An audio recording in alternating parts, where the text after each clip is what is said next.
Good evening, everybody. This is Mike Woke, host of Cowboy M YouTube channel. And today, I'm just going to put my briefcase down here. But today, I would like to introduce you to a new character here called the He-Man Scientist. Now, now this is a little bit of a joke, but I just wanted to talk about a couple things, and maybe we'll have a little bit of a debate, or just feel free to give your opinions in the comment section below. So, the He-Man Scientist is kind of a pun on what they said on The Simpsons before. You see, Professor Frink, his father was what he called a He-Man Scientist. Professor Frink is a little bit of a nerdy guy. He's still a great guy, though, You have to give him credit. But he said that his father was one of those guys who discovered things during the day and built things. Discovered the pyramids and slept with Marilyn Monroe in the nighttime. So recently it's just been an interest of mine if I were to change occupations in the future, or to actually, if I could get trained in the right field and be a scientist and then do experiments all around the world and travel, be better than what I do for a living now. Anyway, a little bit off topic. So anyway, I just wanted to talk about a couple things here. Now, you see the Earth, right? The Earth, I'm not sure if you can see that so well. Maybe the lighting. Anyway, the Earth is 70% land. If only I had a brown marker here, I could kind of cover it in here, right? The Earth is 70% land, and then it is... Sorry, whoops. Have to give me some credit here. This is the first time. The Earth is 70% water, and it is 30% land, correct? Now, there are other planets out there that are much bigger than Earth, okay? They could be 30% larger than Earth, but you see that sometimes they're just like a complete water world. Like, imagine that, right? Some of the things I've seen on YouTube here, I'm just going to run through a couple things that have interest me. And at the end, I'm going to share one kind of controversial thing that just, I'm not here to offend anybody, but just, just leave me what your opinion is, and we can all talk about it or something, right?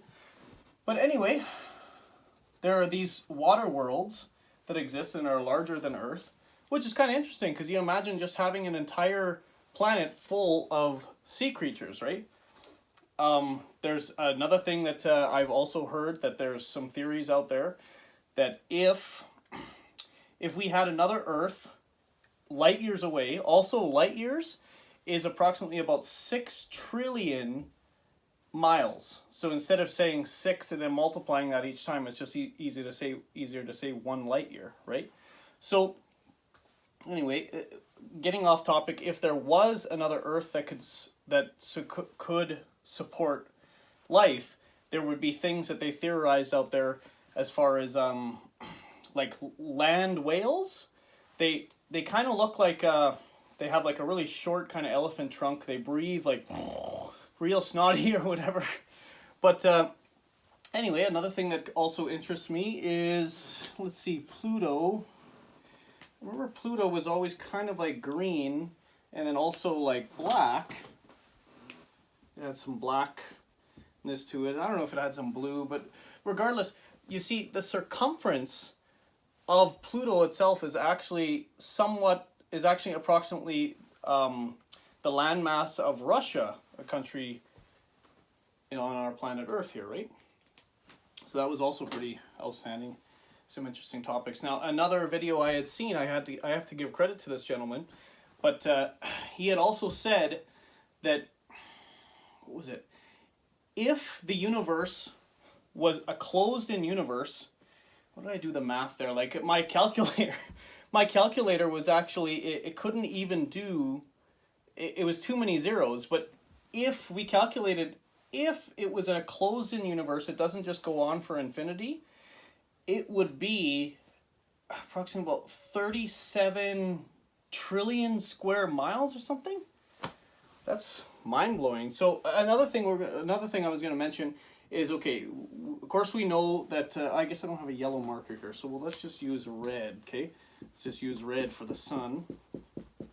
Now, another thing is the sun appears to be yellow, but in space, when you see all these movies and everything, the sun is actually white, like it's a star, right? And if it wasn't for the sun, we would not have life on Earth. I mean, it's funny, it's one of those happy medium things, right? Because you're dependent on the sun in order to live life for living creatures, animals, humans, etc. But if you get too much of the sun, then you can get sunburnt and get cancer and just all these bad things, right? So I mean, but geez, I just thank goodness that the sun is just like still within our capacity in order to like it's not going through its 5 stages, right? Its 5 stages start off as I think it goes like right now it's in its 3rd stage, and then it was going to be giant red or something, and then it starts to just start to depreciate and just start to go down a lot smaller, and then basically life on Earth is over with. It's deceased, right? Anyway, last thing I'm going to mention here, I've probably rambled on a little bit too long as it is. Now, okay, so I'm not trying to get controversial with like religion and evolution, right? But okay, if God had created man and then he had created woman afterwards, why exactly when a little baby human inside the mama is starting to form, like the reason that men have the nipple, right? Lack of a better term, I don't know the science term, but the fact that men have a nipple is because when you're being developed in your mama, okay, you start to become, it assumes, does it not assume that you would be female, right? And now some other things change and the nipples stay on a man and then you become a man. So does that not just get a little bit confusing? Write in the comments below what, because did God really create man first? Because if that were the case, if men were dominant or were the first ones, then why when you're being formed in your mama's stomach, are you female at first, right? You see how strange that kind of is? But anyway, if you catch my drift, please feel free to write in the comments there, and maybe we can have a little discussion on what your thoughts are on that topic. Thank you.